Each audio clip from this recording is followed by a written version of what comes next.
weird reason. So that's handy. All right. So as my face changes to different shades of red, we'll just talk. We've been doing the lead gen calls, sorry, Brandon, in the morning, Tuesdays, Wednesdays, Thursdays, and then basically we've just been kind of, going through, I think mostly what the action is for today. Okay, yeah. Perfect. So just give me another second here, guys. Okay, so as far as the activities, I think I got no, that was the one that dropped out too. Perfect.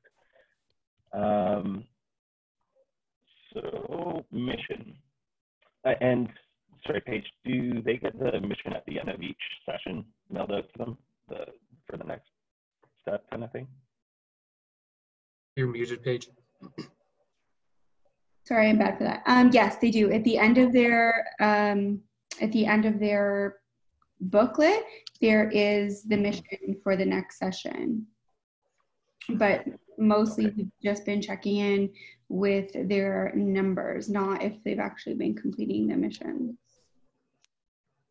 Okay, sounds good. Well, we'll go over it very cursory right now, just for format, and then we'll get into the rest of it if this stays open for me, which hopefully it should. Okay, so let's hear from the group. Have you been able to do? And now I know, Brad, we talked. You've not got the process fully engaged there, but I see a couple others on the meeting right now. Have you been able to start reaching out to people, writing notes, that sort of thing?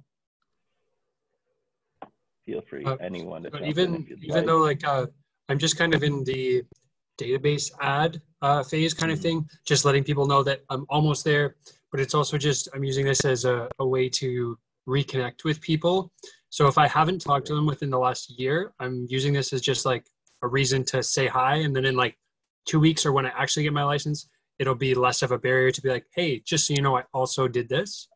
But if I've talked to them within the last year, I'm just going right out and like, hey, I almost have this. If you could keep an ear out for me, that'd be great. Awesome. And I think that's a really valuable tip, Brad. Thanks for putting that forward.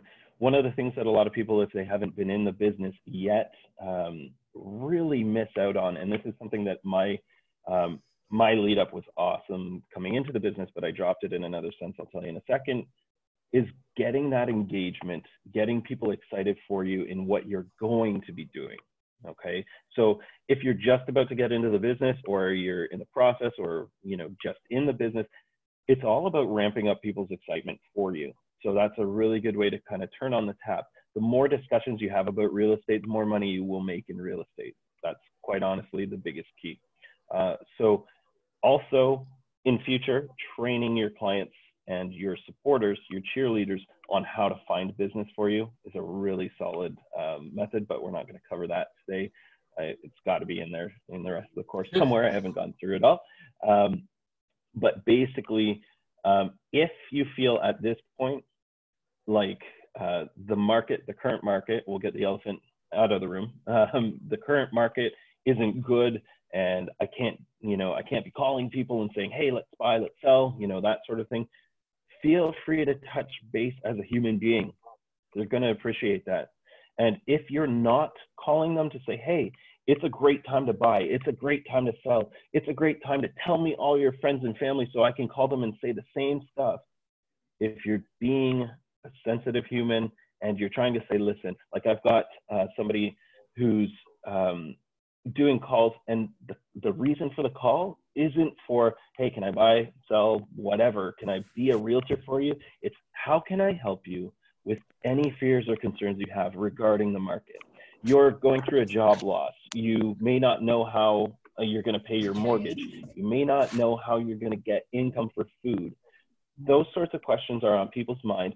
Get educated, be providing value, focus on how they can live their life and how they can, alleviate fear, become that leader, that resource in their life. So please don't look at the tasks that otherwise in a normal market you'd be completing with ease. look at those and say, quite honestly, I want to be doing these things, but I have to adjust how I do them. So your calls to try and build your database, they can still be to build your database, but it's touching base with them and fostering them as a human so that business can flow later. Because quite honestly, guys, I've never met a point in real estate where I didn't still need to eat. So making sure that you store things for later and foster them and grow them is definitely a good priority. One of the most powerful things that you can do as well when you're touching base with people is if you're talking to them about something and you've called and you said, my call specifically is to, you know, help if you have any fears or concerns, I want to alleviate those. If you have any genuine needs, I want to see if I can help direct you to the appropriate place. However, if they bring business into it, you can say, oh, that's great. You know, when you would like to talk about that, we can set up a time, that sort of thing. But my call right now is for this, or the reason I'm reaching out, or whatever, so that they can genuinely see that your note or your call or whatever type of contact you're sending out is genuinely just to care for them. Okay. It has a huge impact on not your business necessarily just with them, but your overall referrals. Because if they feel that you've always been there, even when there's zero in it for you, is how they look at it. There's no paycheck for giving them a call and helping them figure out the CERB or whatever. So please be doing things with a genuine intention, knowing that it's going to really heavily pay back later. And then, so if it's a cold calling situation, you can be that person that's calling just to help them figure things out. And if they do happen to say, well, I have a need because I lost my job and we're not going to be able to pay for this. And, you know, 6-month delay isn't going to be a thing. My job is not coming back. Well, then you can expand the conversation and see how you can help them. But don't dive right into it. Don't get distracted from where your heart should be at so that it's going to drive business going forward. So off that little side note, how do you guys feel about writing notes and that sort of thing? Have you had any experience with it? Not like the database or anything like that. Like I don't have any addresses or anything like that. I'm just kind of out of school, like university. So I haven't collected anything like that. The last class, switching like handwritten notes to even just like Facebook message or email or something like that as like a secondary contact until I build up the relationship, because it's just, I'm not on that level with a lot of people to ask for their home address. Makes sense. Yeah. Anyone else doing notes or anything like Brad was saying, jumping on socials?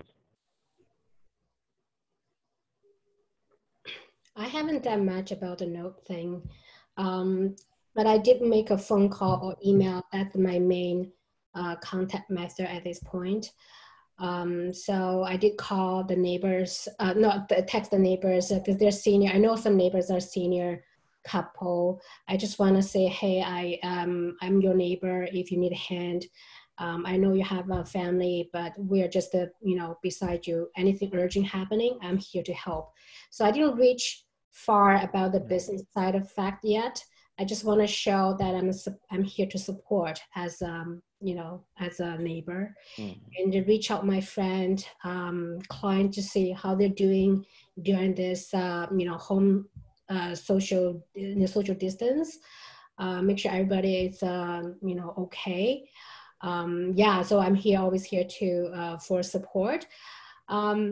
Because a lot of time they don't really share the address. Many just the home phone number and email, and that's the main contact method for me. But definitely, I think a note be another personal touch. I think it's something I need to improve on that sense. I'm sorry, I have to apologize. My headphones dropped off and my computer's doing something right now. I've just got a lot open. I did miss just that last portion. If you wouldn't mind saying again, sorry. Okay, I just want to say that for me, I'm mainly using phone call and social media and the email to connect with my clients. But the notes, I think it's a personal touch. I think it's really different from the digital things. I think that's something people.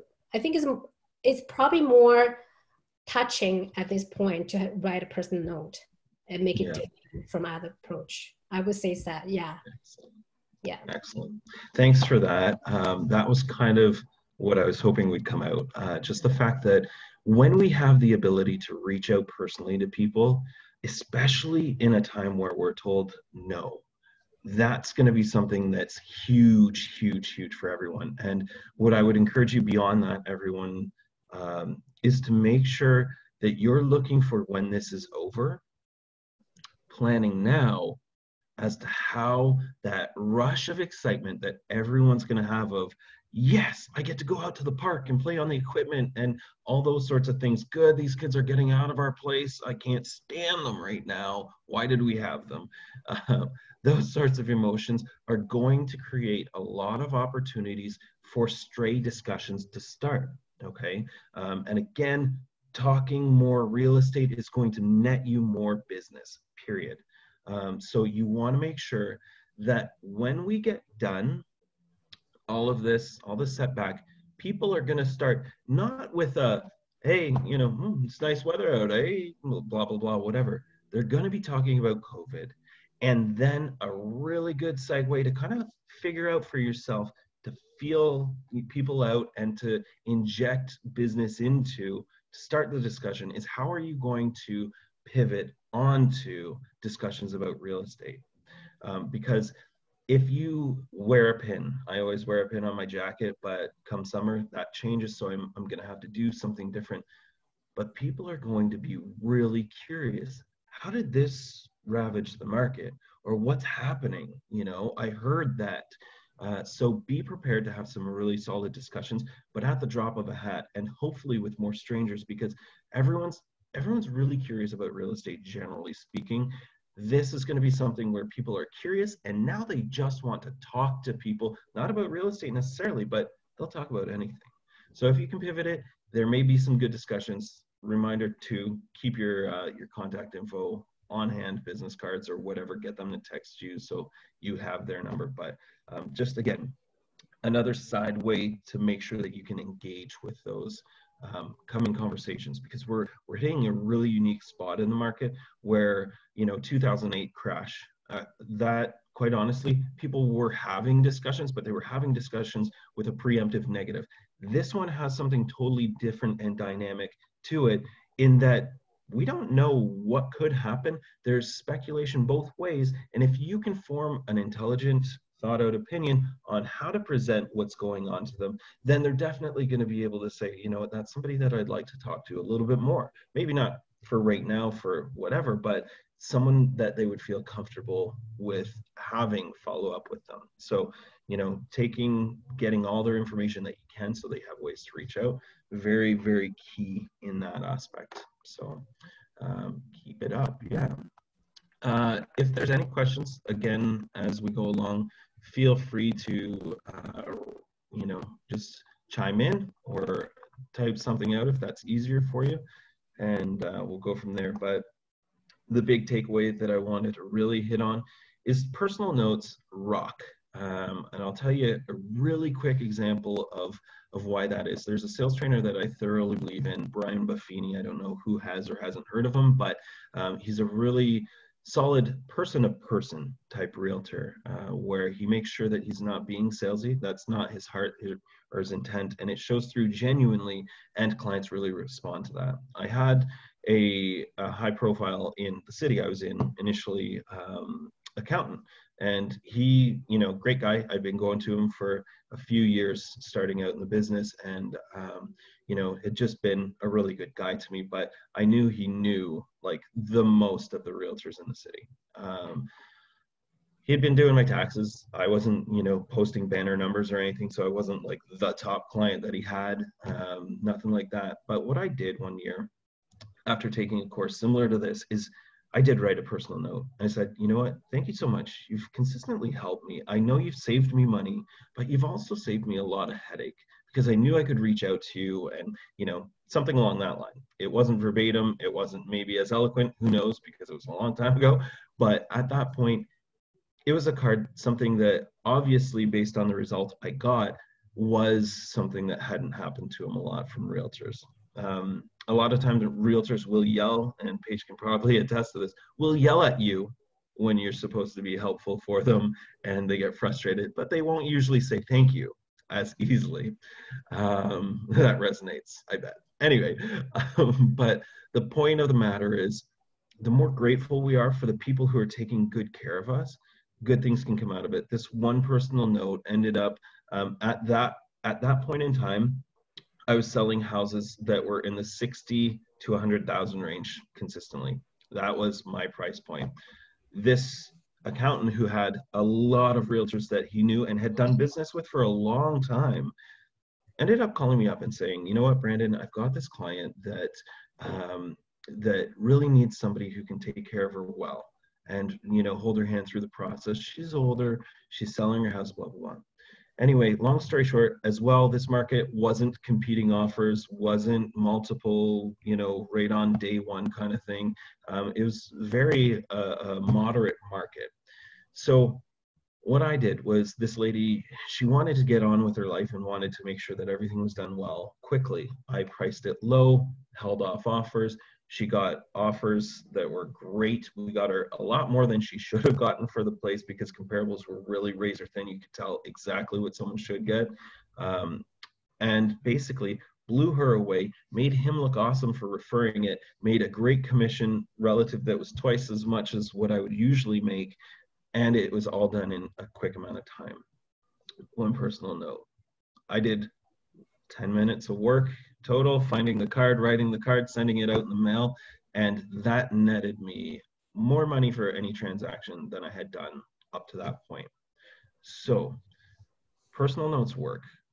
When I transitioned into this market here, I started by writing personal notes. People who give good service in different spaces. And if you think at all you can grab, the person's name that's working at No Frills or Metro or wherever, and say, you know what, I just wanted to reach out and say thank you. I've been through the line several times with you there, and I know that nobody's appreciating the level of service you're giving, at this point in time.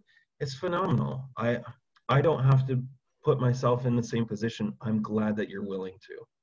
Something like that.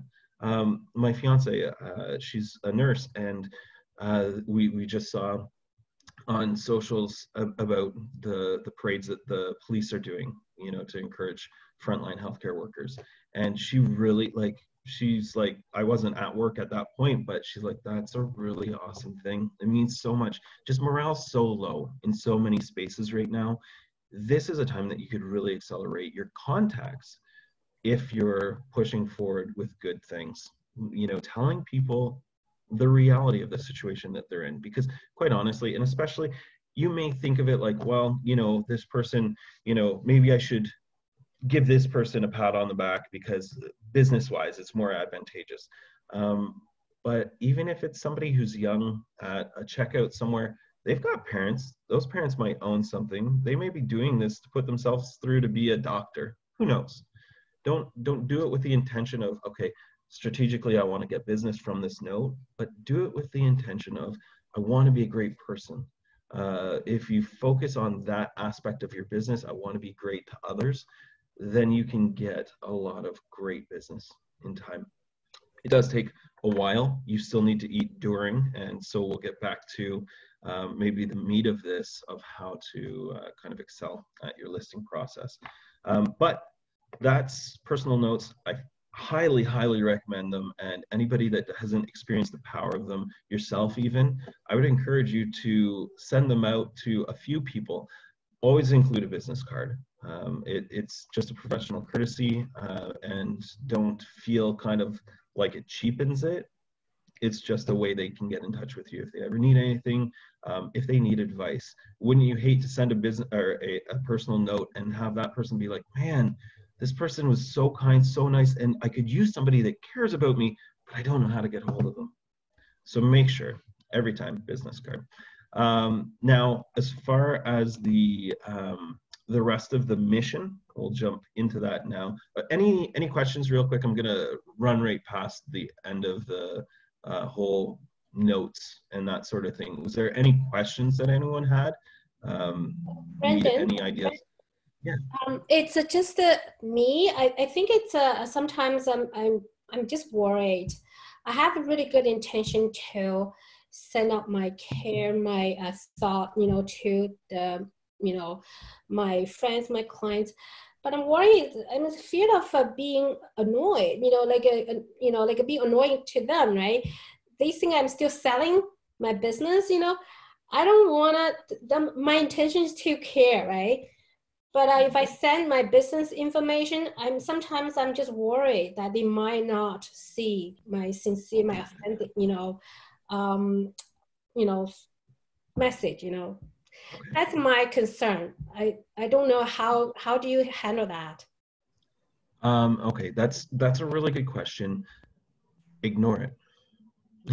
Ignore that feeling. Okay. Let them decide. If you, like, maybe don't put it in your mother's birthday card.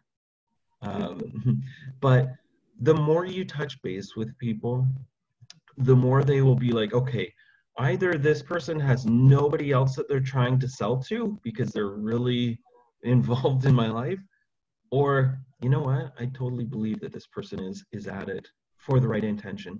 How you meet people as well is going to dictate how they view what you're doing. You can shift that though. So if you are, let's say you met somebody at a mixer and you're afraid that the more high touch you are with them, the more they might think you're that salesperson who's always trying to get their business. Well, you do have to get by that. And the ways to do that are once you've introduced your service to them and they've got your contact, there's no reason to inundate them with like business card after business card. But what you want to do then is, so you wrote them a note card one time, just say, hey, you know what, John, it was great meeting you. And I'm so glad that I have somebody that I can ask questions to about whatever their business is. Or, I'm glad you gave me insight onto that. It was really valuable. Feel free, if you ever need, to let me know if you have any questions, even if it doesn't, pertain to me or my business. I might know of somebody great in the area that can really help you out. Right. That's right. Become that resource. And then the next step is not to talk about your business. It's to help figure ways out to build their business. So let's say they're an accountant. If you wrote that personal note, send off an email next, a couple weeks later. Hey, John, I remembered when we were discussing, you talked about something in regards to, the CERB eligibility. I would love to know a little bit more about that. Can you help me? Because what I'm thinking is there's probably a lot of people with questions in my sphere of influence that I would like to put in contact with you. How can I help build your business with this as kind of a focal point? Because everyone's focused on it. Oh, well, thanks. Yes, CRB, I know it inside and out. If you want to send people to me, okay, great. That's what I'll do. If you have kind of a question that's in people's mind typically that I can share with my database, like, oh, am I eligible because I'm self-employed? You know what, guys? I can send that out to my database and say, hey, listen, everybody who's self-employed, even if you're not self-employed and you have questions of eligibility, I found a great resource. Here's John. Those sorts of things, if you can build into somebody's business, that really helps. Now, I would caution you, aligning with everybody, every single professional is not great. Find somebody that serves people the way that you do so that you can genuinely refer them off and refer your clients to them and not worry about whether they're going to be bad.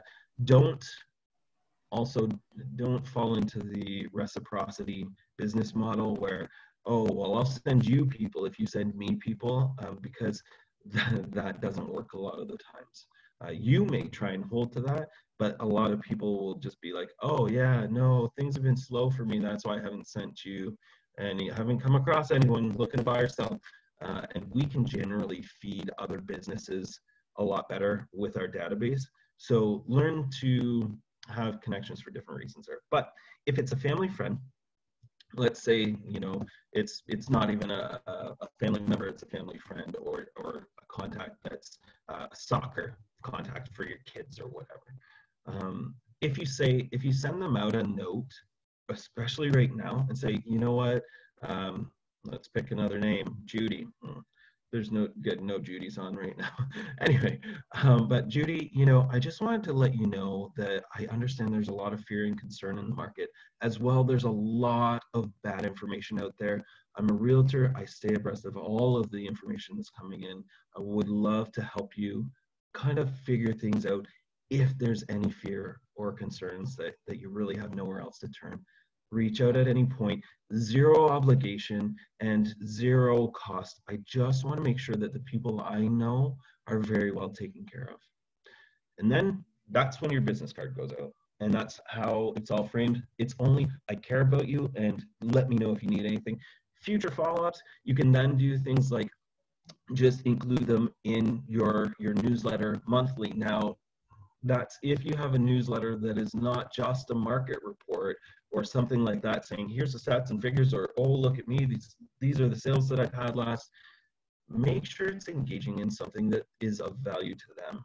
Because if it's not, at that point, they're definitely going to look at it as a marketing piece. You are now trying to be that salesperson too, okay? So intent is kind of, you can read between the lines, because we do it as well. When somebody, it's like, why is this person calling? Why do they keep emailing? Why do they this? If you can look at the quality of what you're putting out there and say, okay, objectively, I don't see marketing here. They do need to learn that you are a professional who knows what to talk about, but that's what they have Google for. You know, get your stuff out there and have it so that they can search you when they're curious.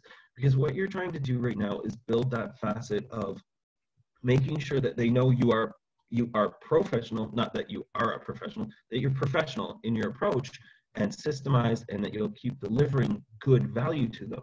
But you're also trying to get them to see that you're an awesome person who cares about them versus just somebody who's marketing to them, okay?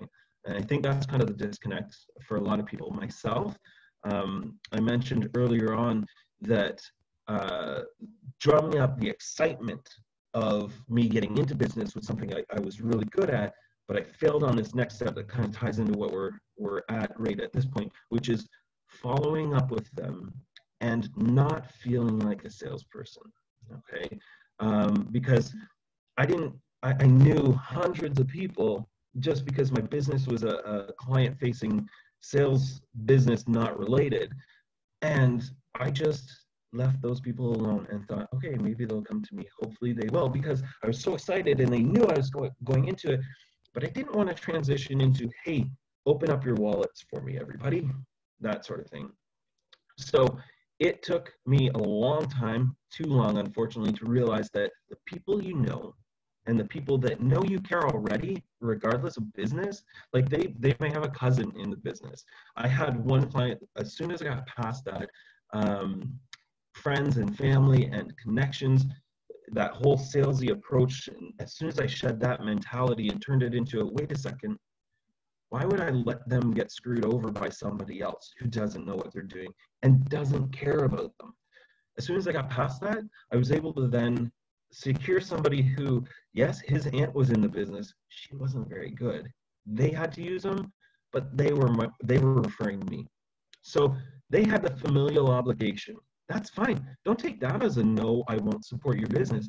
They may love you and think you're way better than my aunt, but I have to use her because I have to see her at Christmas. That's fine. They can refer a lot more business to you than they could ever do with you themselves, okay? So just know that giving them a good option isn't something that's going to put you in, oh my God, the only reason they're doing this is because they want my business. So separating yourself from that kind of shackle of the mentality of they see this as, let's not assume. Let's just forget about that, ignore it, and every time that thought creeps into your head, make sure that you just say to yourself, I don't care, I'm doing it. this is what my business plan is. My business plan is to make solid contacts with people and prove to them that I care. Because especially if you do this stuff consistently and you make connections with people for 2 years, you've earned their business. They don't care at that point that, you know, like they've sent me 10 notes, you know, some birthdays, some anniversaries, just some saying hi, some good quality information gotten to me. Okay, you know what? They're not doing that because they just want my business. They seem to actually care. I've had people where you put them on a newsletter, and you know, they find the information as long as they find it helpful and pertinent to their life. They then, when you run into them, they're like, oh my God, I'm so sorry. You've been so good about keeping in touch with me. The last thing that they would say to me is, man, you are really trying to earn my business. You're being super salesy, because they see that I'm trying to help them. Okay, that was kind of a long-winded answer, but any questions on that at all? Any questions that's drummed up for anyone else? That's great. That's great. Really helpful. Thanks. Good stuff. All right. Yeah, So that was good. Thank you. Perfect. All right. So as far as that goes, I think that we're going to skip through everything else that is pertinent to that mission document. I think there's not really much in there left meat-wise. And maybe, I don't know who has or hasn't had the opportunity yet to see the videos that it mentioned, but some of you may not have access. Paige is going to kindly send those out to us after the session. Paige or someone will anyway, but in that respect, definitely some good content there. We're gonna roll right into what the content of one of the videos were. There was a quick 5-minute video. That's the one that I'm referring to, but the other one kind of elaborates on how to specifically do things. Now, forgive me licking my lips like crazy, man. My one's cracking and I hate that. It's dry. I live in a condo. Don't live in a condo. Anyway, but basically, the biggest things that you want to take away from today are kind of the framework of how to get the listing. Okay, there's a lot to lead up. There's a pre-listing package that I don't know. Paige, do they all have access to the KW pre-listing package and then the listing presentation?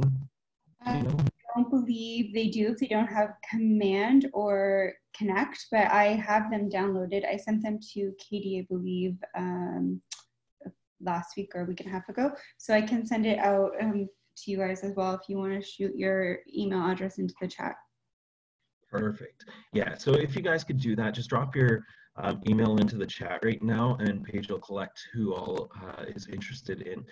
But basically, it's like, I'm not going to go through it all. They are quite lengthy documents. I'm trying to say, okay, so a 43-page, what's that one? The listing presentation, but also I think it was an 8-page or something like that. Yeah, an 8-page pre-listing presentation. And one of the things that you want to do is make sure that you get in the door eventually.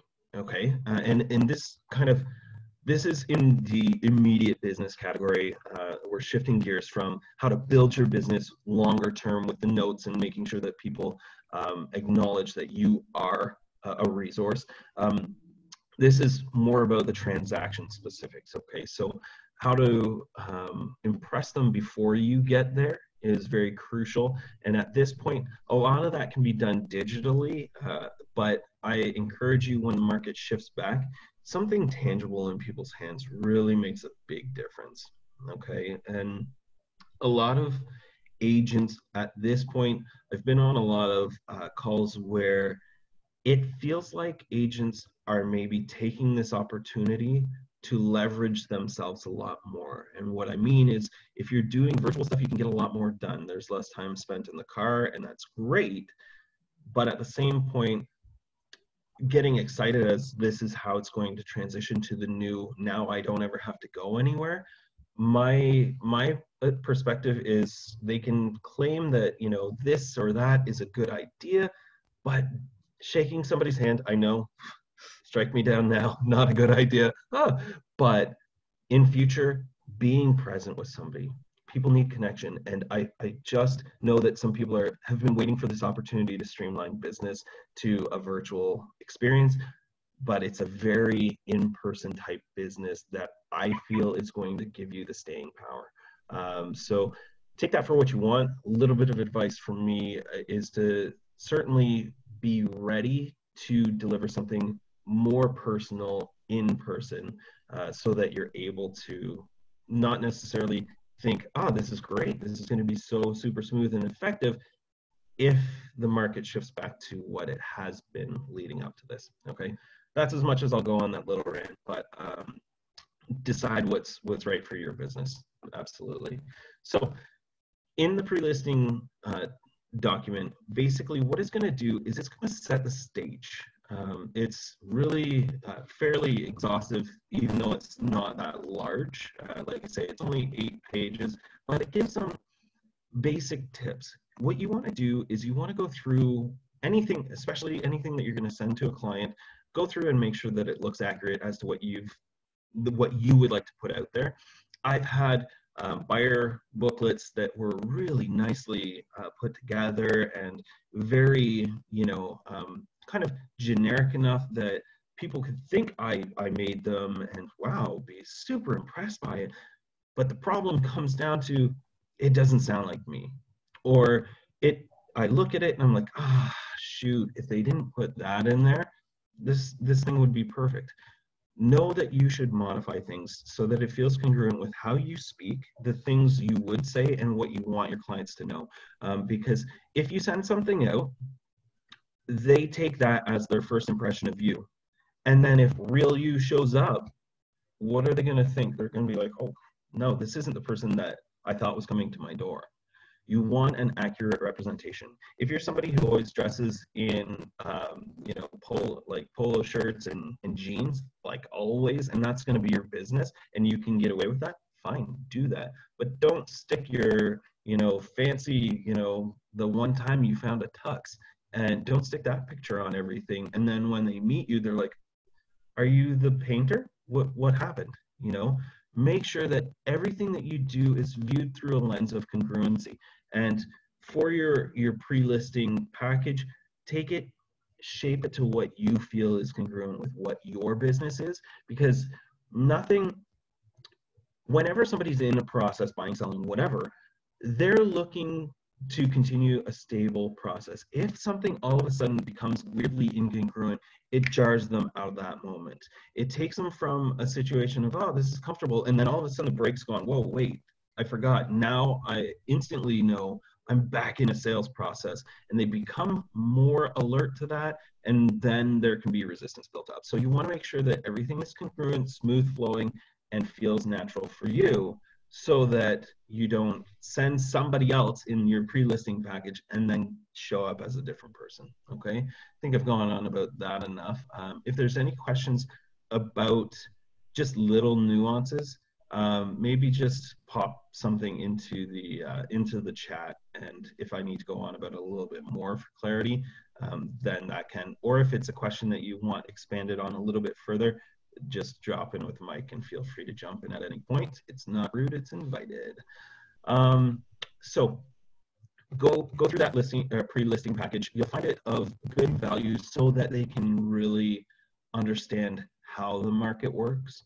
It's a tool basically that we're going to have dependent on what this market does. Let's set the current market situation aside. It will get back to this.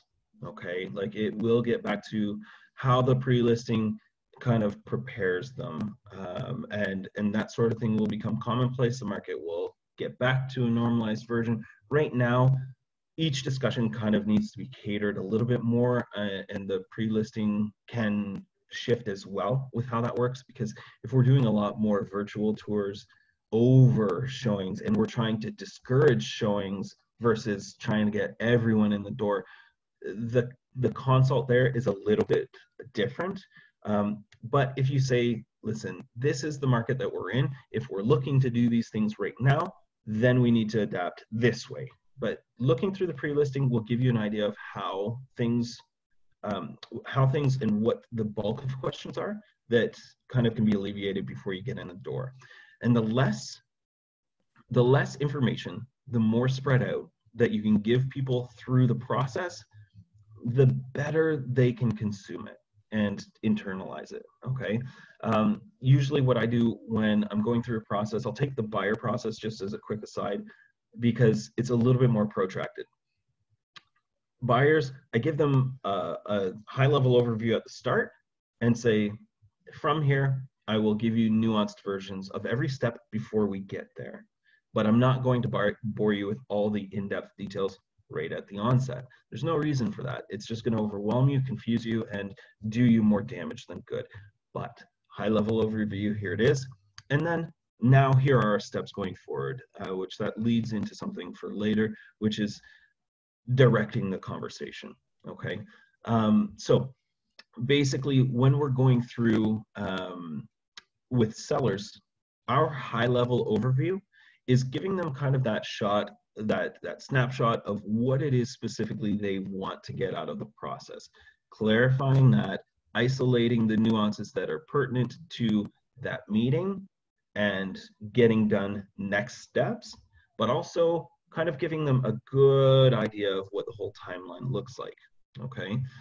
So the pre-listing gives them a little bit of a high-level overview, a little bit. You can expand on that and clarify any questions that they have, which there's questions in the pre-listing guide that are asked of them to kind of get a little bit of background on why they're looking, what they're looking for out of the process, kind of thing, in how you can serve them.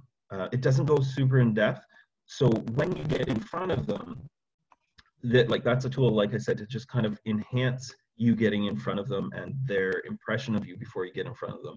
But when you get in front of them, that's one of the things that you are going to want to do, is make sure that you're driving out their substantial motivation and find out exactly what they're hoping to learn that day, as well as how you can serve them in the process.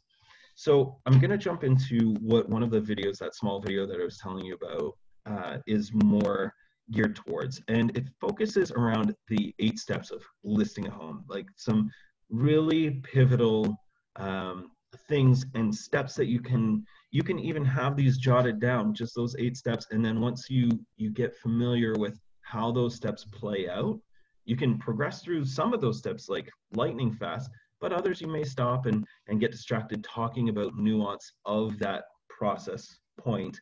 But these will help keep you on track. I know when I was newer in the business, I always had lists of, this is my cheat sheets. I know my material, I know it well, but this is how I go through it. You know what I mean? Just because you can get off topic. They can ask you, okay, well, we have a pet. Should we get that pet kenneled? Should we, how can we, will it affect, will it not? All those sorts of things. And you may get kind of sidestepped. Try and defer anything that's not super applicable. That's one key, because your listing appointments can go on forever if you don't.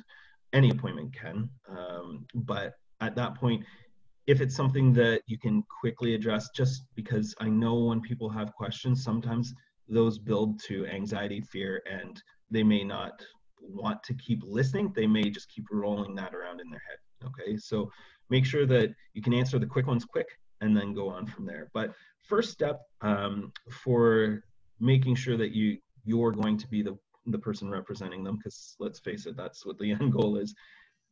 You want to give them a good understanding of what the current market is. And this is really a hot topic today, like we're talking about, but overall, in general, people think they know what's going on in the market. So finding ways to respectfully disagree when you need to, and finding out what you don't need to correct, okay? To give you an idea, if somebody's like, well, I know it's a buyer's market right now, blah, blah, blah, blah, blah. Okay, can you tell me why you feel currently it's a buyer's market? Find out what their frame of reference is, because once you do that, then you can speak to what it is. If they are misguided and it's not a buyer's market, it's a seller's market, you can then say, Okay, I totally understand that. You see that listings are sitting around a little bit longer, and so it seems like the buyers are gaining an edge. However, did you realize that the average home at this point, just because of everything that's going on with coronavirus, will last 22 days as opposed to the 3 before getting an offer that it was before? Those are totally fictitious numbers. Use them with confidence and you'll believe it, right? Anyway, no, I don't advise that. But find out what the numbers are for whatever sorts of discussions you're going to be having. And at that point, you can tell them and help guide their perspective, okay? Rather than just saying, no, it's not a buyer's market, it's a seller's market, don't worry about it. Okay, well, great. I trust you. You know, what are they supposed to say if when everybody gets corrected, usually they jump to a little bit of defensive posture or like, why are you telling me I'm wrong? I'm not stupid. Okay, so we want to find ways to help educate them about the current market because there's a lot of confusion out there, not, you know, Corona aside, there's still a lot of confusion in a regular market. And they may have some preconceptions that you need to kind of illuminate why they're not really in the right mindset as far as what the realities are. So telling them things like, you know, how long a property like theirs should remain on the market, telling them things like, okay, in this neighborhood, these are the expectations of quality, because they may have over improved the house or they may not yet have improved it. And those sorts of things can really play heavily onto whether or not they trust you when you're trying to build that rapport, okay? So understanding that is a big key. So make sure that when you're trying to put forward that you're the professional, you understand the market. Have things that you can rattle off and cite very confidently. Have that part practiced. The more you practice the things that are the subtle nuances, the better you're going to be. Because here's the one thing that that you can take from a different aspect. I've done a lot of improv, and as far as that goes, the biggest lesson that you can learn is that nobody knows what's coming. Okay, nobody knows your presentation. Nobody knows these steps 1 to 8. Nobody knows. Just keep rolling, and as long as you have the confidence to recover, you can circle back for things if it's important and you've missed it. Don't get shaken up. Just know that you do have these things that you need to get through so that you can present yourself as a competent salesperson, know the nuances and know the heart of it versus knowing the exact verbiage. Have those main points internalized so that you can speak to them. And that's the same thing whether you're reviewing a contract and the buyer or seller is like, well, what's this one mean? If you're like, okay, well, let's read it together. Okay, well, that means, I guess, I'm pretty sure it means this. If you haven't internalized the meanings of what you're trying to convey to them, they will see that you're not the professional, okay? So internalize, but don't feel bad if you need to cheat sheet. I'm doing the exact same right now. So point number 2 was that we've got to share a full market analysis. And that market analysis is going to get into those nuances that I mentioned just a minute ago, where we want to make sure that we're giving them all of the information that affects their property value. Market analysis can be done in a variety of different ways. If you have some really highly comparable things, there's a really quick way on the TREB board to put things together where you can, and I do this for any buyers specifically, but sellers, it would get a little bit more nuanced, but just go ahead and use the map feature when you're searching and find out exactly what's been going on in the last 60, 90 days. Right now, the market's more nuanced. It can be week to week that things are progressing and getting different. So making sure that you cast the net wide enough to see what's going on in the current time frame for right now. But in general, in other markets where there's not something like this going on, just being able to say, okay, here's how the market typically plays out, that's going to be something that's very powerful for any seller to hear. Whenever, here's one thing, if they throw in a roadblock, let's say you said, okay, Mr. Seller, jumping onto the next Point number 3 is setting the right price. If you put the price out there and they say, oh, well, you know, we were looking to get this, or no, based on some other comparables, you know, this. Okay, find out, unpack, get that frame of reference from them. Because if you're just, I've seen so many times, salespeople are notoriously bad for just trying to talk their way through things rather than asking and listening and finding out that frame of reference that's going to give that person, that client, potential client, the confidence to move forward with you. If you can stop right where they're digging in their heels or putting the brakes on and say, okay, I understand that you feel your home's worth more. Do you mind me asking how you came to that assessment? And then they may say, oh, well, my neighbor sold his home privately for this much. Okay, that wasn't in my field of reference. Now, they may be like, well, so what do you know, blah, blah, blah. All right, great. At that, you take the new information and see how it fits with the homework that you've done. All right, your client, or your neighbor rather, they sold theirs for $20,000 more privately. Excellent, sounds good. Now, as far as that goes, do you see how the rest, aside from that one sale, do you see how the rest fit exactly what we're saying? Can we agree that if that sale of your neighbors hadn't happened privately, this would fit what the bill is, kind of thing?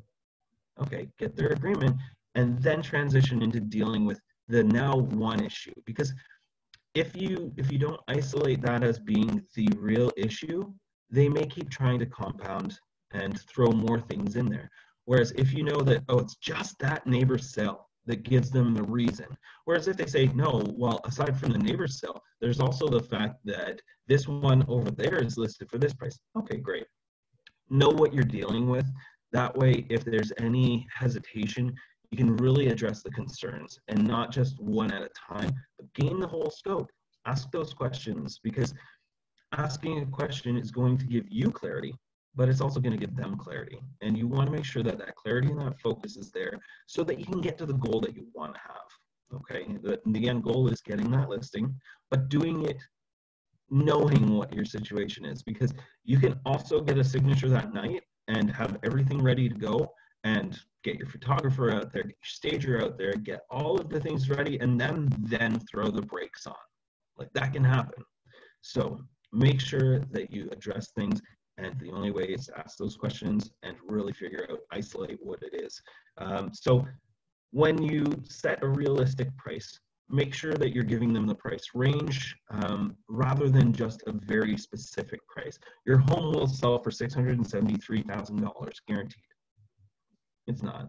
We know in our market, there's a lot more sway in pricing. There's a lot more that has to do with how a property is marketed. One aside really quick that you can kind of keep in your back pocket and do in your off time, downtime, like right now, it'd be great to kind of organize some good case studies. But there are certain ways that people approach the market. Different realtors will be like, okay, well, I'm just going to price it way low and let the market tell us what it should go for, or I'm going to price it, crisply, and that sort of thing. Those will have different impacts. A lot of times, I tell buyers specifically, you get a listing and it's sent to you and it looks like a really good deal. First off, know that there are no deals in the GTA. This is not what our market is. Again, coronavirus aside. But being able to educate people and sellers as to how, forgive me, as to, one second here, as, I think it's coronavirus. I gotta call this. Anyway, but basically being able to take them from the viewpoint of how a buyer's looking at things and walk them through the mentality of how your marketing approach is. That's going to be a key way that you can absolutely gain their buy-in with your view. You know what I mean? I had one client where I had to contact another buyer, and it was a buyer. There was a buyer that I was out doing showings with, and I try not to be on the phone, but I thought this would be a really good way to solidify a relationship with a buyer. I was talking to a seller at that point, and I told them, here's what we're going to do, and here's how the buyers are going to respond to it. And what that ended up doing, I was talking to my seller really confidently about how we are going to not let the buyers see this coming, and we're going to maximize the value that you get. The great thing was that my buyer heard it, and I had counseled him before about bait pricing and how it's low and it's always going to go higher, blah, blah, blah. But that, when he's like, wow, I just heard how you gave this consult to your seller, and it's the same stuff you're telling me. I'm like, it's a universal principle. We just can't be fooled by it as a buyer. As a seller, we would try and fool people with it. But let's pull back the veil. And when you do that, when you include them on a viewpoint of the other side, you give them a lot more ability to see, okay, there's the rationale behind it. And they put themselves in the buyer's shoes, which is another technique. Mr. and Mrs. Seller, let's put yourself in the buyer's shoes. If we price this home at that point, and then it sits for 20, 30, 40 days, do we feel like, what are we thinking about the property if we come across that listing at day 40 and everything else is selling at 25 days? Well, that's probably overpriced, or there's something wrong with it, right? So you want to put them in the buyer's shoes so that they're not looking at it from their vested interest, very narrow focus perspective, okay? And that's one of those techniques that you're going to have to do consistently, but especially when we are setting the price, because in that respect, they definitely will want to get the most for it, but we don't know if they're going to be able to get it, and it really depends on how things are marketed. So if your sellers at that point really hesitant about the price because they wanted, there's further steps that we're going to go through that kind of help alleviate just the price being a concern. But one of the things that I would do get used to is, it could be awkward to just spit out the price. I've seen a lot of people who aren't comfortable saying, Mr. and Mrs. Seller, your home is going to sell right in this range. Now, we'll discuss specifics about that and why that is, but that's what the market's dictating right now, as you can see by these comparables, and go through the comparables. If you can't do that, try and practice. Get good at it. Because one of the biggest problems I think that a lot of realtors have is letting the client dictate what's going to happen, and the client isn't as aware of the realities. Now, if I let my client say, I knew the property was going to sell for 600, so I said we're pricing it at 550, and we'll get a lot of activity right away and get your home sold for a great price in a really low amount of time, less stress, less, putting your family out while people are running through your house, that sort of thing. Does that sound good to you? Oh, no, we're hoping more for 620. Okay, well, in order to do that, we have a good chance that we could see more. We are going to see the very best price by pricing it in this aggressive fashion that we would see. But if we price it at 620 and there's no excitement on your property, there's no competing situation, because people are like, nah, we'll leave it. There are other values that look better. When people believe that they can get something at a value, they will overspend for it. Just look at eBay. That's their pricing model. Get you there with the low price and then let you spend the most. Oh yay, I won the auction. Great. That means you were willing to spend the most for it that anybody was willing to pay. Okay.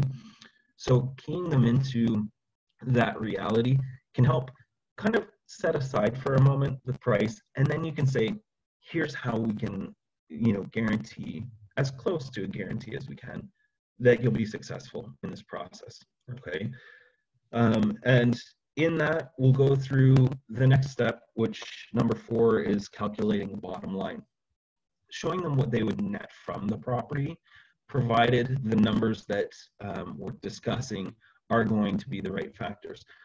So at this point, when you're kind of communicating what that bottom line is, that's when the awkward commission discussion might come up.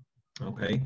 Be very confident in what you're approaching, but if you present this, go through the steps, confidently present everything, you can a lot of times walk by commission and not really discuss it.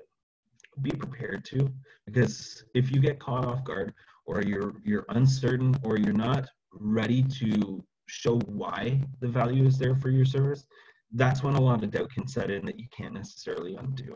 Okay, so in calculating their bottom line, the worst part is that it's most glaring that real estate fees are the main like thief in their piggy bank.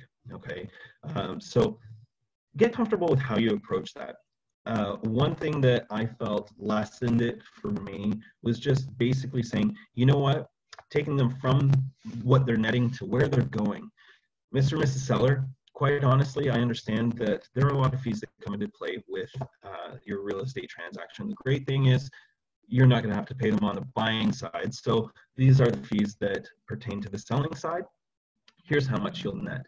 We look at it, here's your sale price that we anticipate, here's what the listing fee is, here's what the selling fee is.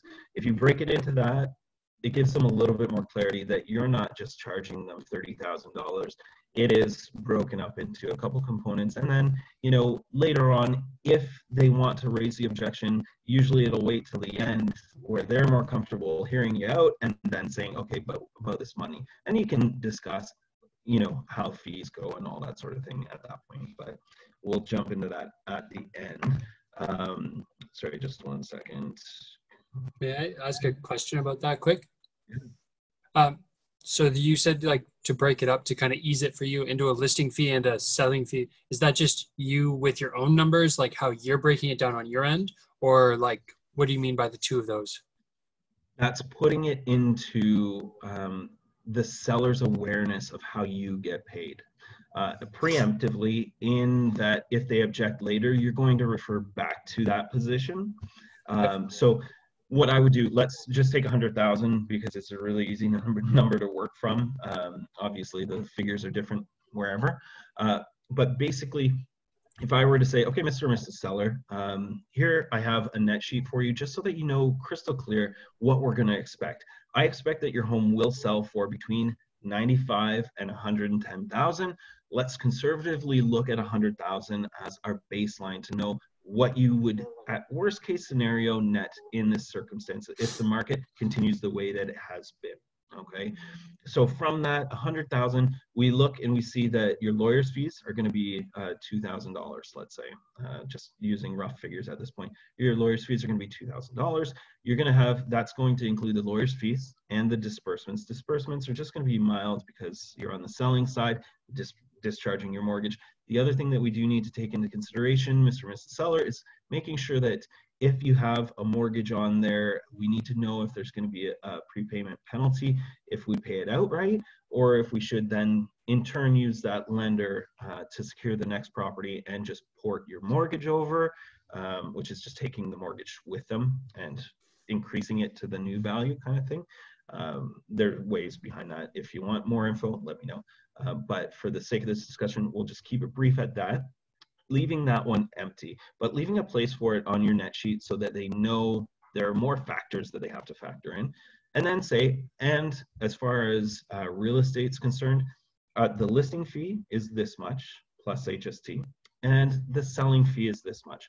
So you break it down. If you're charging 5% overall, then 2.5 for the listing fee and 2.5 for the selling fee. And they can see those figures outright.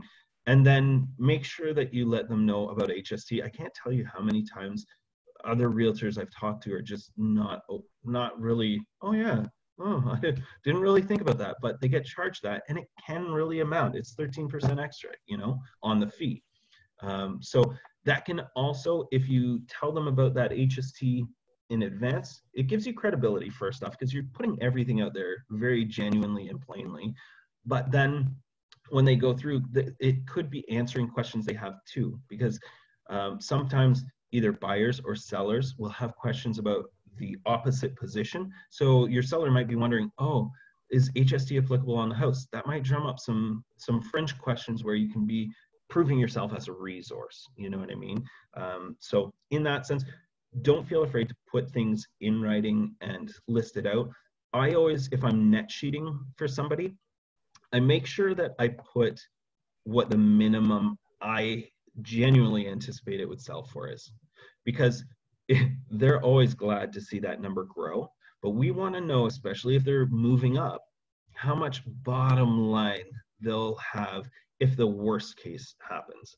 So be generous on what could happen, but when you get to the nuts and bolts of it and telling them how many pennies they're holding at the end of the day, make sure that you give them the conservative figure, so that worst case, you know that they're going to be able to pay out the mortgage that they have on the place or anything like that. I've gone a little bit further than just your question there, Brad. Was there anything else to follow that up that you had? No, that helped. Thank you. Excellent. Okay. So as far as the bottom line, that's just something that you'll have to get familiar with. What I would do as well is reach out to anyone that you have to start building relationships with if you don't have them, like lawyers, and just say, okay, do you have a net sheet that I can get for buyers and for sellers, like 2 separate ones, just so that you're able to have something and know it yourself. If you haven't been through that process, you'll find out more about that. But also in that respect, you have something that you can then pass on to your client if it's good enough. I think realestateLawyers.ca, just as a quick aside, has some on their website that you can access. I had gotten them sent to me before. I'm not a fan, you know what I mean? But I will refer them right now, especially because of all the COVID stuff. They're completely mobile, and they don't need to, like, they've gotten permission to do, virtual signings versus where it had to be done in person before. So they've got kind of the system set up. So I'll refer them, but I don't like their method. So of the net sheets, because it's a little bit more vague. But if you can find somebody to partner with that already has one that they provide their clients, because it's very, very common for a seller to go in, or it used to be, to go into their office and get a net sheet, and they have those. So if you can use their worksheet and then you're referring your clients to them, they've already seen this worksheet. And yeah, you can co-brand it, like do that for sure. But that way you're like, here's the professional that knows what they're talking about in advance, and you're priming yourself for a referral. And a quick aside, referrals that you make, as long as they're good quality and reflect great on you, those can be a really good way to intensify the connection that you have with anyone. I've had people who maybe weren't 100% sold on me, but they stayed the course because the lender I sent them to was also good. And then they're like, well, I'll use both of them. They really work good in tandem. And then they get to see more proof or evidence. I have one client right now, don't know how it's going to, I don't have a client, I have a prospect right now that I met somewhere, and I didn't get a really good opportunity to say, hey, look at me, I'm a realtor, use me, use me. I'm letting my connection, my mortgage broker, prove how good I am because I know them.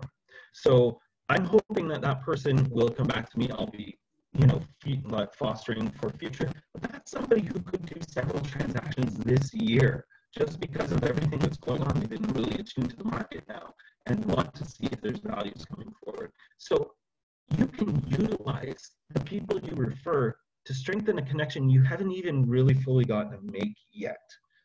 So do find good partners and use them, leverage them to really tether somebody to your service. And the other thing is making sure that when you refer somebody to others, have the discussion with them up front and say, you know what, just to let you know, my expectation is if I send somebody to you, that they stay with me. You know what I mean? That because I know some realtors who will get a referral from a mortgage person and then steer them over to a better mortgage person. And that's not good business. You don't ever want to shoot yourself in the foot.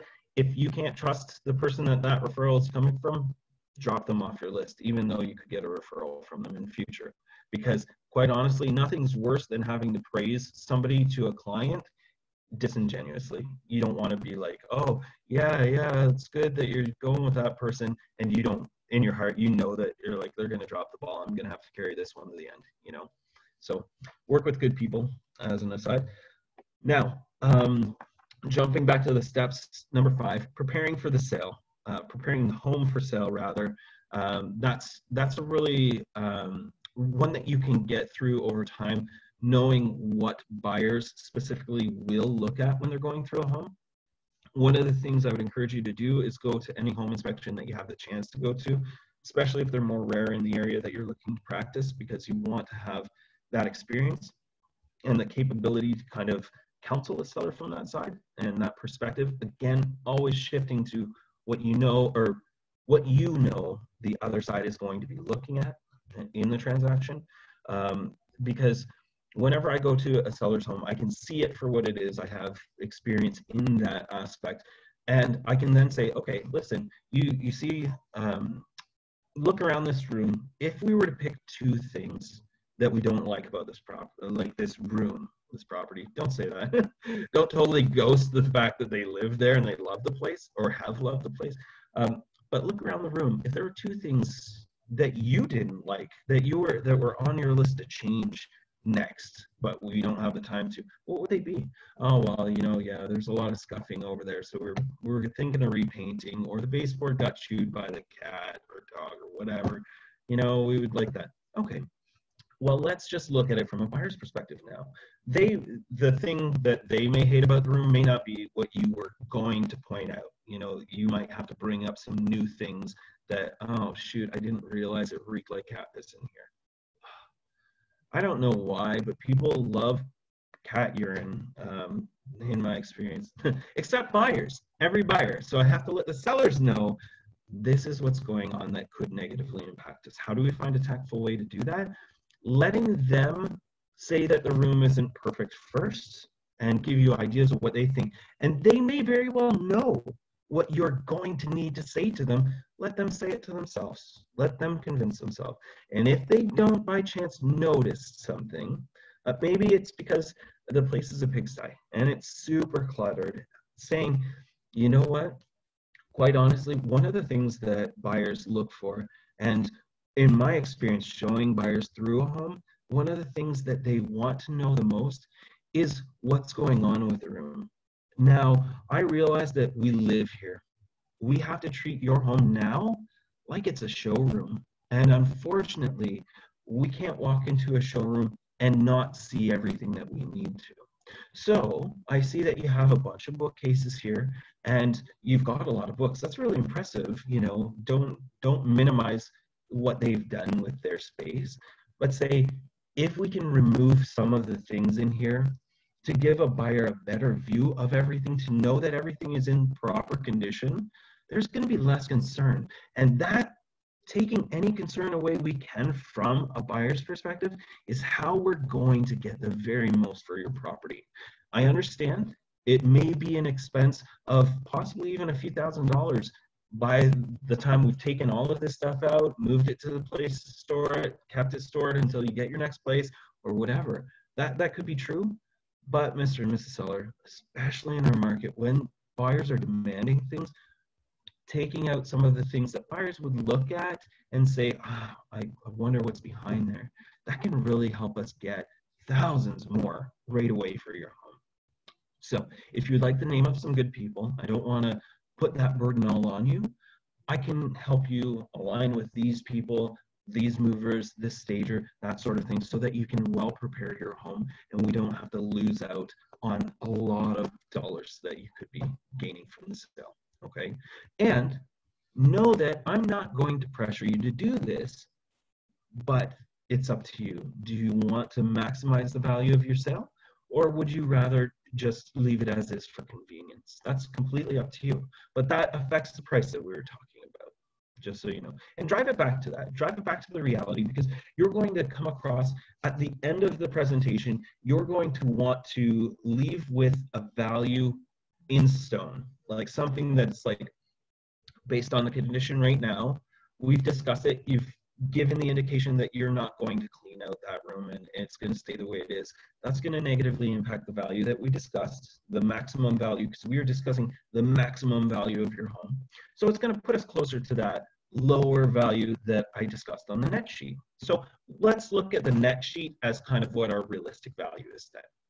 And then by far, I don't know that it's in there, but one of the biggest tips that I can give you, always write down, and I have this one sheet at the end of mine where it's a summary sheet. These are the things that you need to do, and this will be the value provided you do those things.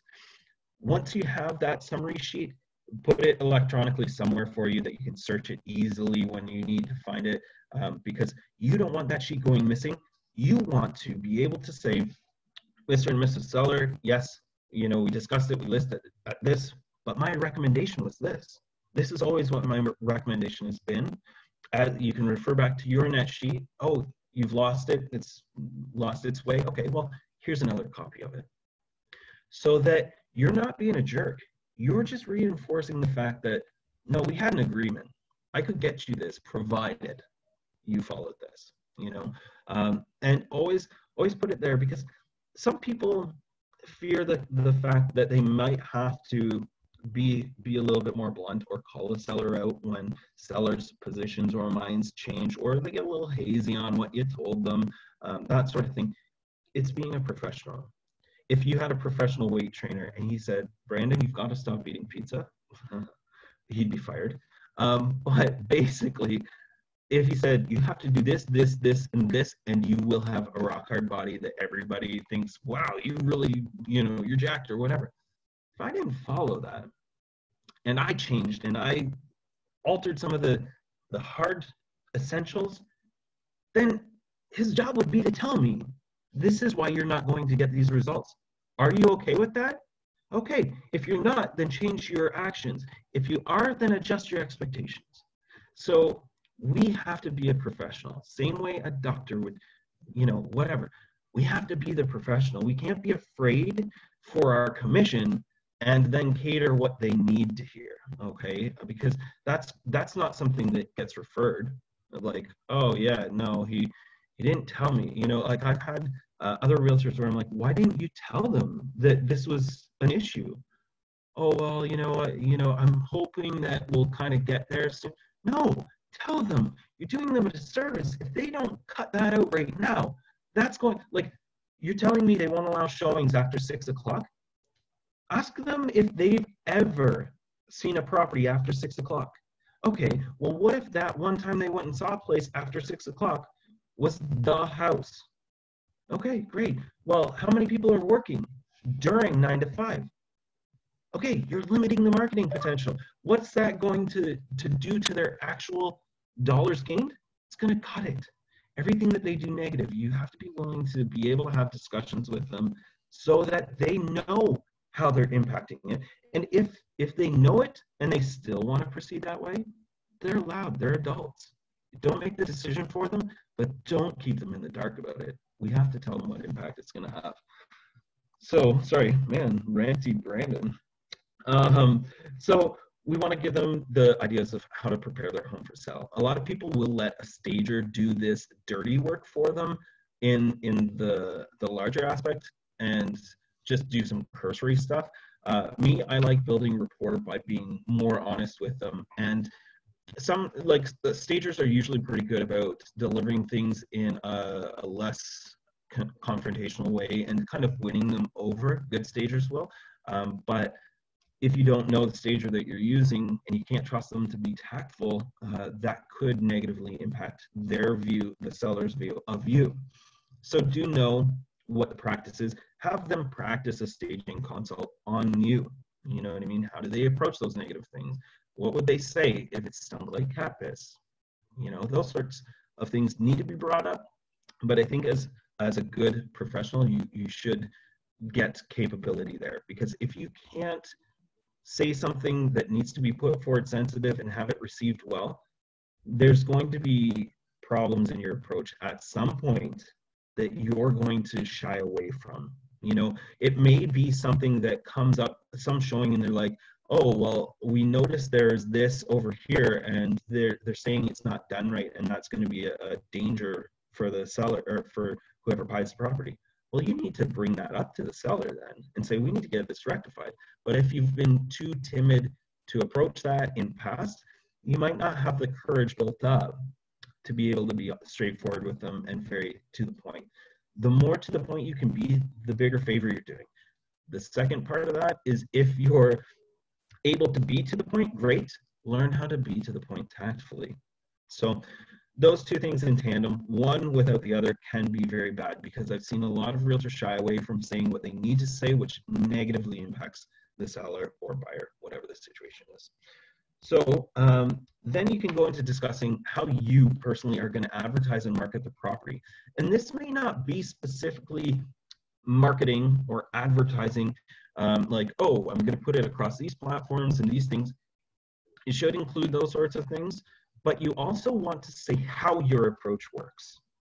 You want to expand on the fact that the reason I price this the way I do, and then recommend that we hold offers. And then while that's going on, because a lot of agents will do that, and it's just because they don't want to do the work. They'll just be like, oh, well, let's price it 500,000 under and go for that. The reason that you follow up with the next part in saying, hey guys, this is the approach, this is how it works, but what I do in tandem, which a lot of realtors don't do as well, is I shake the bushes the whole time. Now, fortunately, we've got electronic follow-up systems for every showing, and that'll try and gather information from agents that show your property. But when we have your property listed, that week of stall time, I call it, for your property to be on the market and to gain maximum exposure before our offer date, that is going to be spent with me fostering and following up with anyone who may have any sort of interest. And the only way I can do that is hound agents until I get a voice-to-voice with them to know for sure if the buyer's even remotely. Because if we get to offer date and it's not as much excitement as we anticipated, I want to know the numbers to call to shake it even higher, okay? And in doing that, that extra layer, that layer takes the most time, but that's what sets me apart from the rest of the listing agents. I make sure that I dedicate that time. I block that time for you, aside from the sale, because that's how I service my clients, and that's what puts me ahead of everybody else. Because the MLS does the heavy lifting, let's face it. Like somebody who's, you know, like, oh, I'm so great, I sold this place over asking, oh, so you mean you listed the place then? You know, like it's not a situation of you're great for letting the system work the way it does. In hard times, it's great to do a job well, but a lot of times people will list low and still end up in the same margin, maybe slightly higher than the last sell, usually, but not like miles above what they should have gotten if they're not doing those proper things and shaking the bushes. So that's kind of a key tip that I would maybe jot down that you can emphasize to your folks. And anything that sets you apart different. A lot of realtors will say all the same things, put out stats, and have it said in different ways, but any way that positions you to show your value to them is going to then negate the need for them to hassle you or haggle on commission, especially if they're trying to pit you against somebody else in that respect, okay? So that's where you would give them a little bit of your value proposition, but transferring into number 7.7 is describing qualifications. Why you? Okay, this is where a lot of realtors will be like, oh, we've sold this many, or we've done this, and you know, here are my designations, and here are my awards for the last few years. Be careful what you put in there. Really make it something that you can defend if somebody was asking. And I'll tell you why. Looking at any awards, that's kind of the one aspect of real estate that I disagree with the most is, oh, hey, put on your business card that you won this award or this award or this award, simply because those awards have no benefit to the seller other than the fact that you've made a lot of money, okay? I don't boast about awards. Boast about what the awards mean. You know what I mean? So things that you can describe as your qualifications. You know, I've helped in this last year, which has been a down market, I've helped 42 people get a new home. Okay, let's unpack that. 42 people get a new home. That you can say confidently, and it's like, that's 20 people. Maybe you helped a buyer and a seller, you know what I mean? And that's that, because it's the same client, but you've helped a bunch of people get into their new home. You can tell figures accurately and let them work out some assumptions based on that. But bragging about awards that don't have anything to do with clients, like you can even say, you know, I foster, or not foster necessarily, but I help a group of, you know, 2,000 people make sense of the market every single month, you know, blah, blah, blah, that sort of thing. If you've got a large social network, if you're big on Instagram or Facebook or Twitter or something like that, you know, people look to me for advice on making sense of the market. You know, I've got a following of this many. And just to let you know, Mr. and Mrs. Seller, I'm going to be putting your stuff out, your property out to those people, so that if anybody who already implicitly trusts me is looking for that, they'll know that they can reach out at any point, and they can pass it along easily to their friends and family as well. Another thing that I do, and you know, let people know, is this is how I can consistently get in the mindset of a buyer. Predominantly, my business had been buyers for a lot of my career, and in that respect, I am able to, Mr. and Mrs. Seller, walk into your home and tell you what all of my buyers would be saying about your property. That is invaluable, because I know there are a lot of people who only do listings, and that's great, but they're only walking through listings of homes. I'm walking through, you know, countless properties. The average buyer is looking at whatever amount of properties, and I'm seeing those with that buyer and hearing the negative, very candid things that buyers will say about a property. Who better to list your home than somebody who knows what the other team's going to be saying in the locker room, right?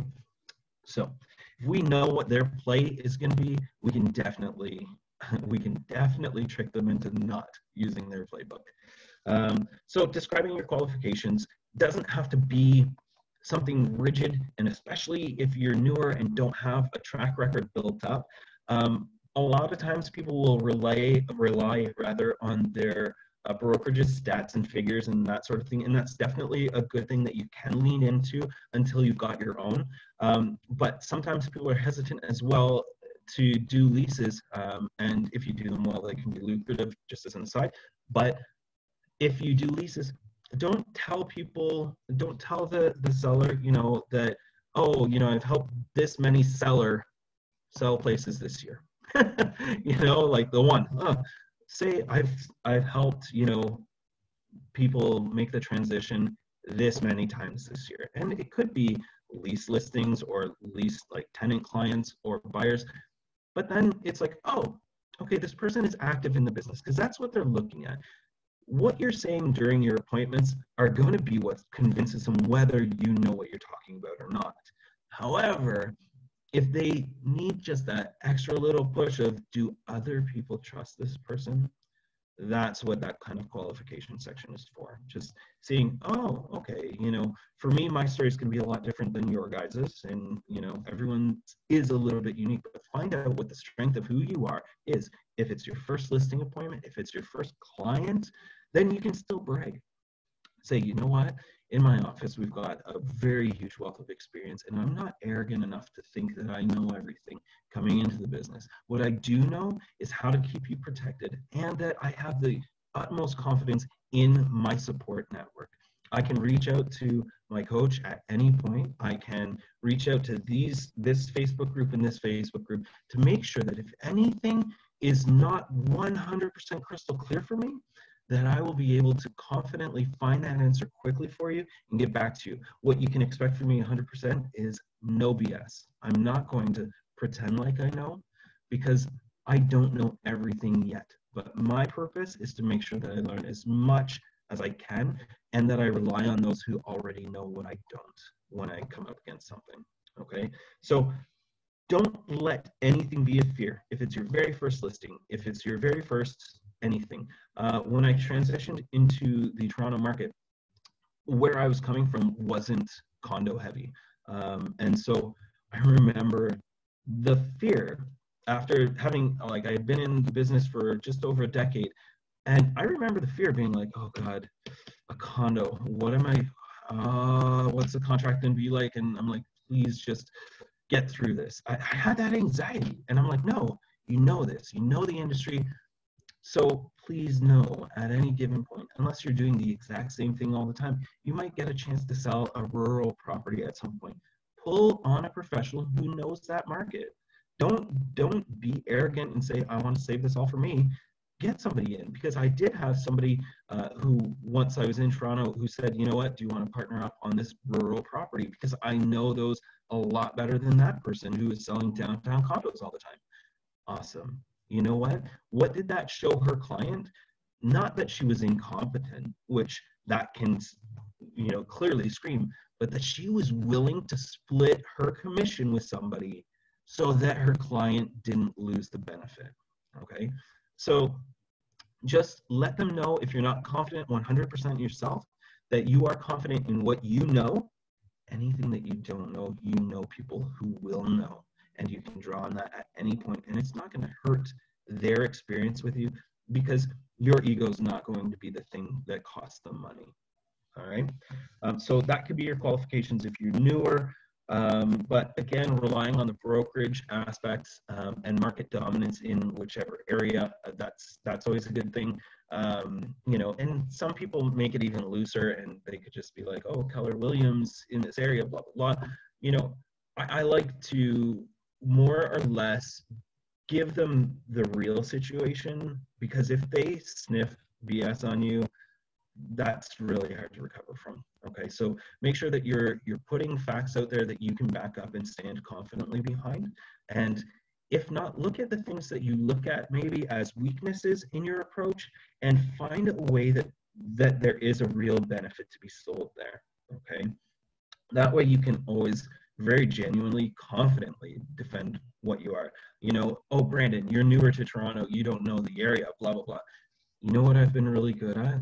My whole career is finding out what the values are appropriately, looking at a property, drilling down extremely hard into the nuances of what make value. So while you may know, Mr. and Mrs. Seller, the streets better than I do, you may know the houses, you may have been in more of the houses in your area and know what's indicative. I can look at your property and help ascertain value, because I know how to drill into the complementing areas and make sure that I don't leave one penny on the table that you could be taking with you. So in that regard, there are always going to be, you know, inconsistencies of what their perception is that you should be and what you are. And you want to make sure that you kind of rationalize those out so that they can see why you are the best choice for them. Because at first glance, are you going to be perfect? I mean, no, there's going to be something. It might be as stupid as the way you walk or talk, whatever. You can get by that if you help them see why it's not a hindrance to their process, okay? Last point, and probably end with this, aside from any other questions. Good idea, Paige, thumbs up? Yeah, okay, perfect. Is getting settled in the new home. Process step number 8 for listing. The biggest thing is you want to take them beyond their sale. And usually I do that earlier on, but this is talking about, I believe, talking about more logistics of how we make that happen. But one of the things that sales trainer that I mentioned earlier, Brian Buffini, going into a listing appointment that he says is, you know, Mr. and Mrs. Seller, I know this could be a stressful process. There's a lot behind it. So before we get started, we're just going to play a little game, if you will. You know, if I could wave a magic wand and you're in your new house, it's the perfect time frame, you know, the kids are there, your dog's running around in the yard, what would that scenario look like? Take me to a successful transaction for you. And then they can roll out what their expectations of, okay, well, hopefully we get this, you know, get the right price for this place, and we get this place by this time frame because Billy needs to start school, and, you know, blah, blah, blah, this, and we want the vet to be really close. Okay, great. So you take that early information that you got and apply it in step 8 of getting settled into your new home, which also breeds a good opportunity to get firm resolution from the seller. saying, okay, Mr. and Mrs. Seller, you said that you wanted to get this for the property. We've discussed pricing and how that lines up. That looks suitable, correct? Excellent. And then, you know, we talked about the ways that we're going to ensure that that value that I presented to you is going to be appropriate. So we know that we can expect that. Now we need to look at time frame and make sure that we're going to get your kids into, or you're going to get into your home in time for the school year. Now, the price point that I said that we should be able to get, here are some different ways, as we talked about, that we can get the great value at the great time. So based on all that, we have the ability to get your home sold. What we decide right now, as we're signing off on all the documents here, is if we're going to achieve that goal or not, and in what fashion, okay?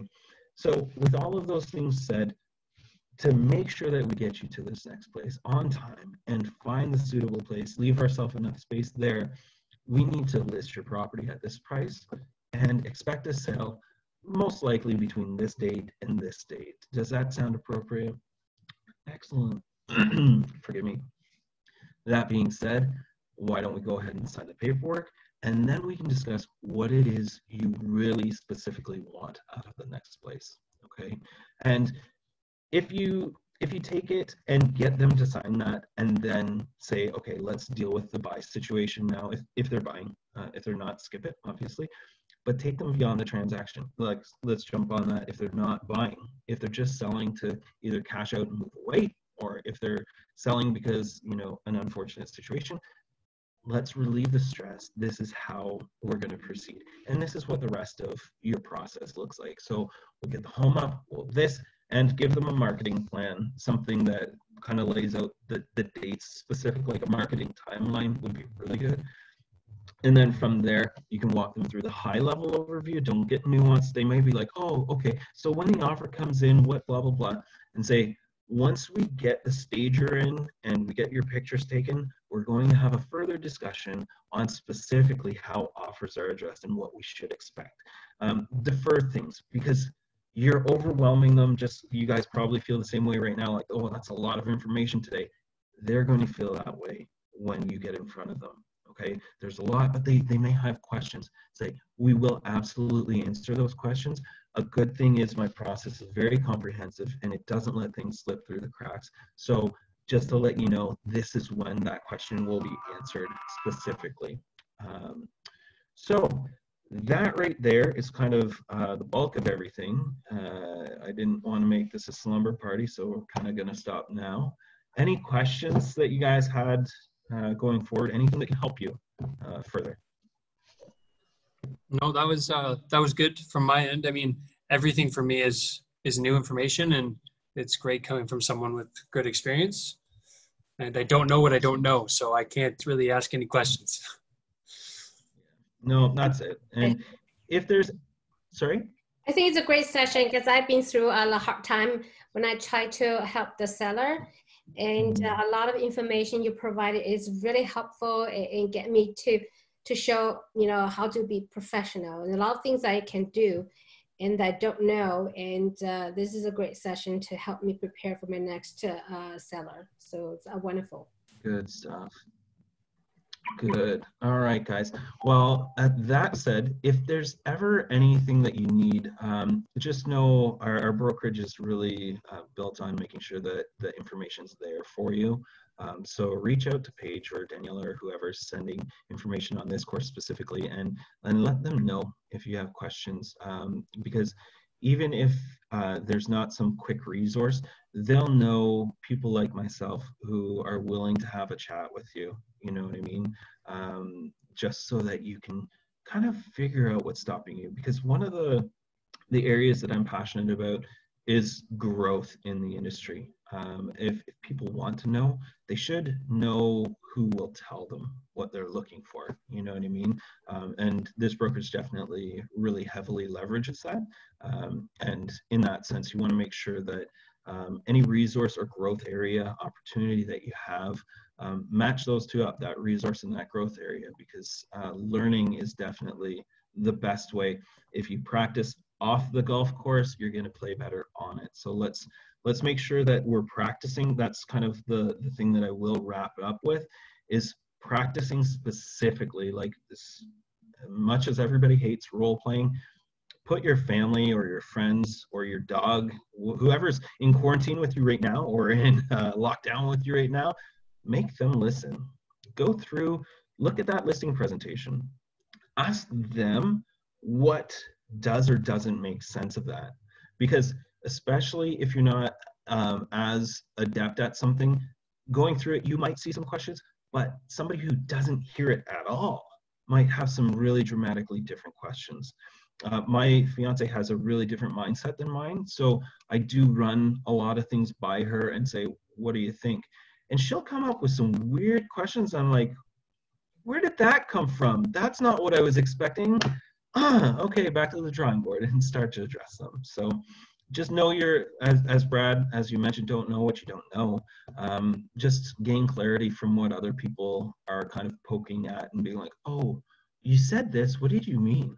Oh, that's a good point. I've always just said it, you know? So yeah, as far as that goes, feel free to reach out to Dan, I think Paige, yeah, that's Paige's.